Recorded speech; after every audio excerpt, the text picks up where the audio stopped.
नमस्कार बच्चों। आज हमारा टॉपिक है प्रांतीय सरकार व प्रशासन।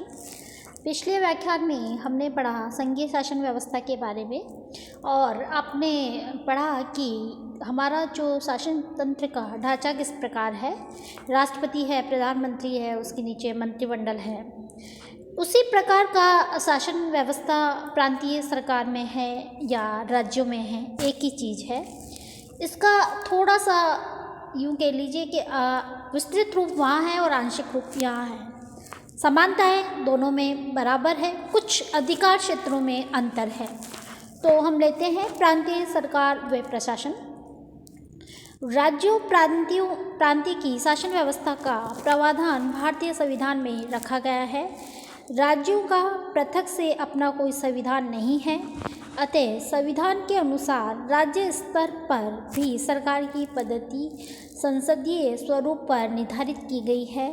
राज्यों की प्रशासनिक व्यवस्थाएं इस प्रकार है। पहला है राज्यपाल। आप इसको तुलनात्मक अध्ययन से पढ़िए। केंद्र में कौन है? राष्ट्रपति। यहाँ पर कौन है? राज्यपाल।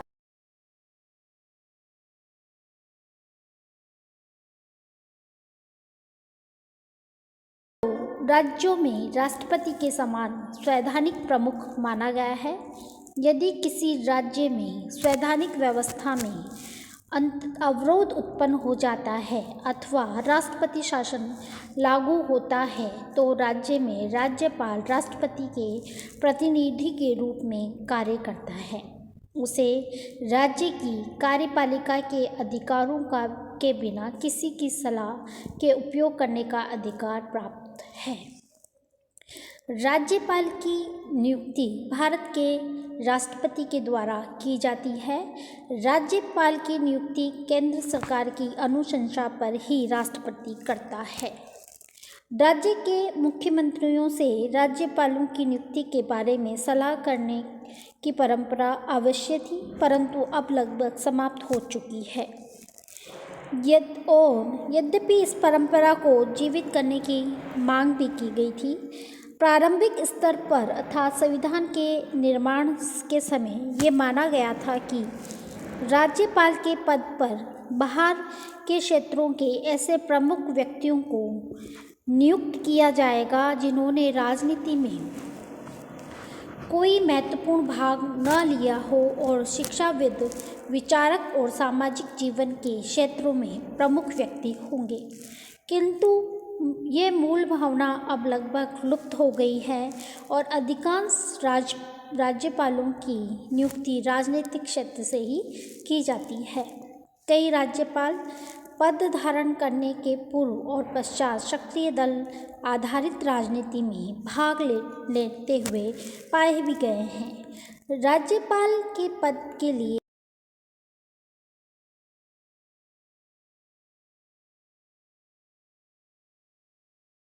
पागल ना हो, 35 वर्ष की आयु वो पूरी कर चुका हो, संघीय संसद के किसी भी सदन अथवा किसी भी राज्य की विधानसभा और विधान परिषद का सदस्य नहीं होना चाहिए, वे किसी भी सरकारी लाभ के पद पर कार्यरत ना हो। राज्यपाल बनने के पश्चात वे किसी अन्य पद को धारण नहीं करेगा। वह किसी राजनीतिक दल का सदस्य नहीं हो। जिस राज्य के राज्यपाल पद पर नियुक्त किया जाए वह उसे राज्य का निवासी न हो। राज्यपाल का जो कार्यकाल है वो 5 वर्ष का होता है।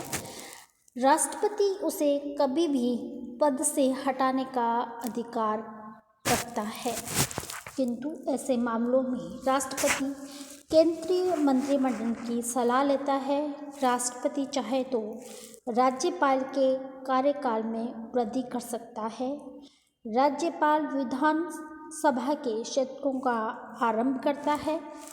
विधानसभा में बहुमत प्राप्त दल के नेता को मुख्यमंत्री भी नियुक्त करता है। उसे सरकार बनाने के लिए वह आमंत्रित भी करता है। राज्य मंत्रिमंडल के सदस्यों की नियुक्ति मुख्यमंत्री की अनुशंसा पर करता है और मुख्यमंत्रियों और मंत्रियों को उनके पद और पद की गोपनीयता की शपथ भी दिलवाता है। संवैधानिक प्रमुख होने के कारण राज्य सरकार सभी कार्य गवर्नर राज्यपाल के आदेशों से संपादित करती है। संविधान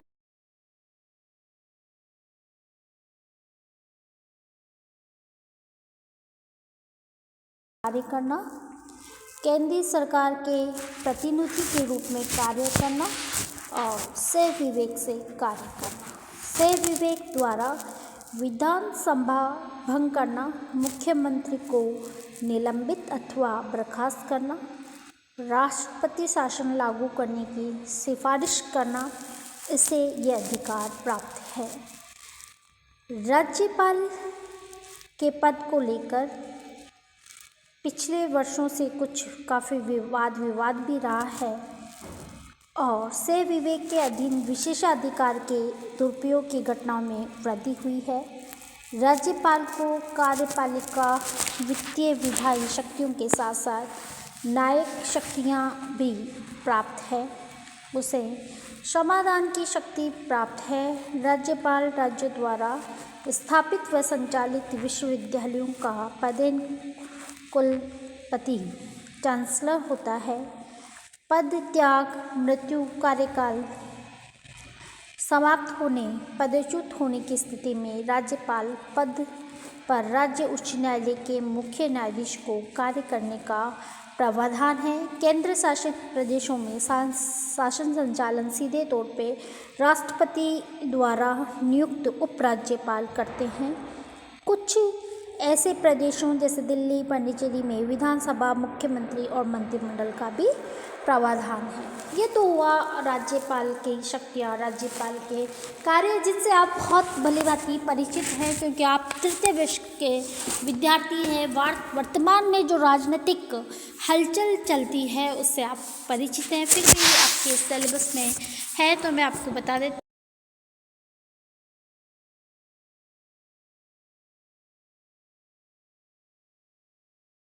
का पद है लेकिन सारी शक्तियाँ किस पे निहित है? प्रधानमंत्री में निहित है। उसी प्रकार राज्यपाल की जो सारी शक्तियाँ हैं वो निहित है मुख्यमंत्री में।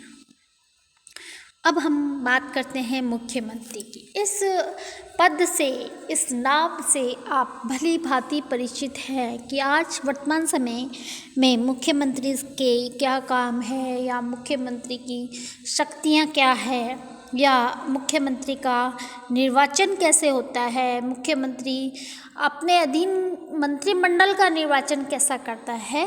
तो हम देखते हैं कि राज्य के मंत्रिमंडल की गठन की प्रक्रिया केंद्रीय मंत्रिमंडल के समान ही है। संविधान में ये प्रावधान किया गया है कि राज्यपाल को उसके कार्य संपादन और सलाह देने के लिए मंत्री परिषद होगी, जिसका मुखिया कौन होगा? मुख्यमंत्री होगा। मुख्यमंत्री की नियुक्ति राज्य के राज्यपाल द्वारा की जाती है। राज्यपाल को इस मामले में पूर्ण अधिकार प्राप्त हैं, किंतु एक परंपरा के अनुसार विधानसभा में बहुमत दल के नेता को ही मुख्यमंत्री बनाया जा सकता है, किंतु विशेष परिस्थिति में राज्यपाल इस अधिकार का उपयोग सविवेक का अनुसार कर सकता है। विधानसभा का गैर सदस्य व्यक्ति भी मुख्यमंत्री बन सकता है, किंतु उसे 6 माह के भीतर राज्य विधानसभा अथवा विधानमंडल का सदस्य निर्वाचित होना पड़ता है, जैसा कि केंद्र के उसकी शर्तें हैं। केंद्र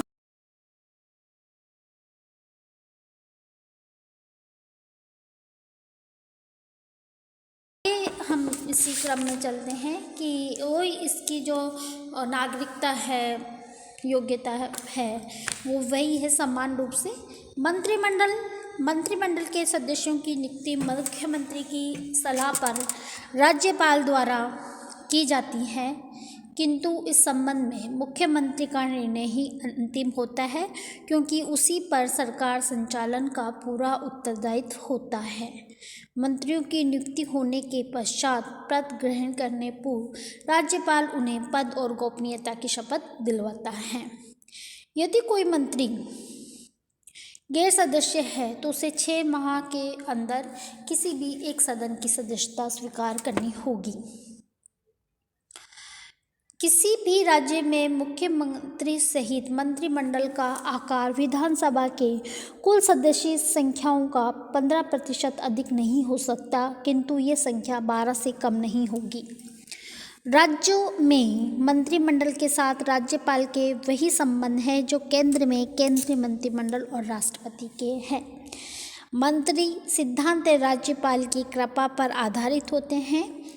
वह स्वेच्छा से मंत्रिमंडल को बर्खास्त भी कर सकते हैं, किंतु व्यवहार में मंत्री पद किसकी कृपा पे होता है? मुख्यमंत्री की कृपा, राज्यपाल की कृपा पर नहीं।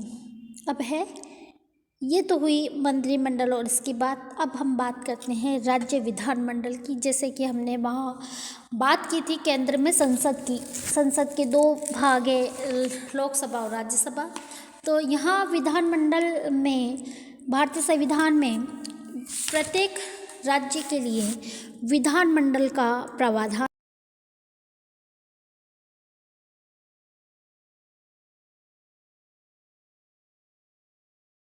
बिहार, उत्तर प्रदेश, महाराष्ट्र व कर्नाटक में 2 सदनीय विधानमंडल है। आप इसको नोट करेंगे। बिहार, उत्तर प्रदेश, महाराष्ट्र व कर्नाटक में 2 सदनीय विधानमंडल है, जिन्हें विधान परिषद और विधानसभा के नाम से संबोधित किया जाता है। संविधान में ये प्रावधान व प्रक्रिया उपलब्ध है कि यदि राज्य की विधानसभा 2/3 बहुमत से निर्णय करे तो वहाँ विधान परिषद गठित की जा सकती है। विधानसभा राज्यपाल के आदेश से कार्य आरंभ करती है और उससे विधानसभा को भंग करने का अधिकार भी प्राप्त है। विधानसभा का कार्यकाल 5 वर्ष का होता है और कार्यकाल से पूर्व असामान्य स्थिति में उसे राज्यपाल मंत्रिमंडल की सलाह पर भंग भी कर सकता है। विधानसभा एक तरीके से जनता की सभा है, अतः इसका चुनाव वयस्क मताधिकार के आधार पर प्रत्यक्ष निर्वाचन पद्धति के द्वारा किया जाता है। इसको आप नोट कर ले, वयस्क मताधिकार और प्रत्यक्ष निर्वाचन पद्धति। राज्य विधानमंडल के लिए सदस्यत्व की जो योग्यता है वो इस प्रकार है। वह भारत का नागरिक हो। विधानसभा की सदस्यता न्यूनतम आयु 25 वर्ष तथा विधान परिषद के लिए 30 वर्ष, 5 वर्ष का डिफरेंस है। वे व्यक्ति केंद्रीय अथवा राज्य सरकार के अधीन किसी भी लाभ के पद पर आसीन न हो, वे पागल व दिवालिया न हो, संसद के किसी भी कानून के तहत उसे इस हेतु अयोग्य करार नहीं दिया गया हो, जिसकी राष्ट्रीयता स्पष्ट हो, व निर्वाचक मंडल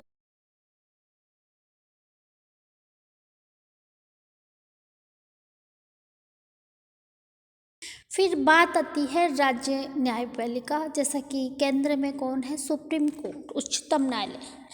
तो यहाँ पर है राज्य न्यायपालिका। राज्य न्यायपालिका का गठन उच्च न्यायालय और उसके अधीनस्थ न्यायालयों को मिलाकर होता है। प्रत्येक राज्य में एक उच्च न्यायालय होता है, किंतु संसद 2 या 2 से अधिक राज्यों और केंद्र शासित प्रदेशों के लिए एक ही उच्च न्यायालय की स्थापना की जा सकती है। प्रत्येक उच्च न्यायालय में एक मुख्य न्यायाधीश होता है, जिसकी नियुक्ति राष्ट्रपति द्वारा की जाती है।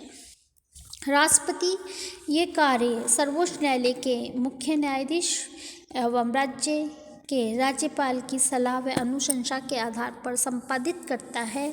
उच्च न्यायालय के अन्य न्यायाधीशों की नियुक्ति ही राष्ट्रपति करता है। इसमें सर्वोच्च न्यायालय के स्थान पर संबंधित उच्च न्यायालय के मुख्य न्यायाधीश की सलाह लेने का प्रावधान है। उच्च न्यायालय के मुख्य न्यायाधीश व अन्य न्यायाधीशों की 62 वर्ष की आयु तक अपने पद पर रह सकते हैं। इन पदों हेतु वे लोग पात्र होते हैं जो भारत के नागरिक हो। जिन्हें 10 वर्ष तक भारत राज्य क्षेत्र में न्यायिक पद पर कार्य करने का अनुभव प्राप्त हो अथवा उन्हें कम से कम 10 वर्ष तक उच्च न्यायालय में वकालत करने का अनुभव भी प्राप्त हो।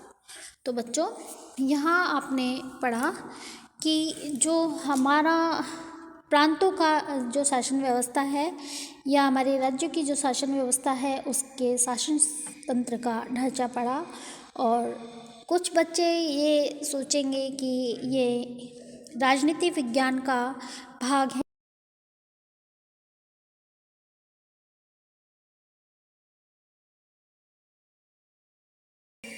आपको इसका अध्ययन करना है और इसमें से जो क्वेश्चन बनते हैं एक एक प्रश्न के, वो आप इसमें से नोट कर लेंगे कि जैसे कि राज्यपाल का निर्वाचन किस प्रकार से होता है, द्विसदनीय राज्य विधानमंडल कहाँ है, या राज्य विधानमंडल में चुनावी प्रक्रिया किस प्रकार की है, न्यायपालिका में मुख्य न्यायाधीश की जो आयु है उसमें कई बार प्रश्न बन जाता है। ये छोटे छोटे प्रश्न हैं जिनका ज्ञान आपको होना आवश्यक है। आप इसका विस्तृत रूप से और अध्ययन करेंगे। धन्यवाद।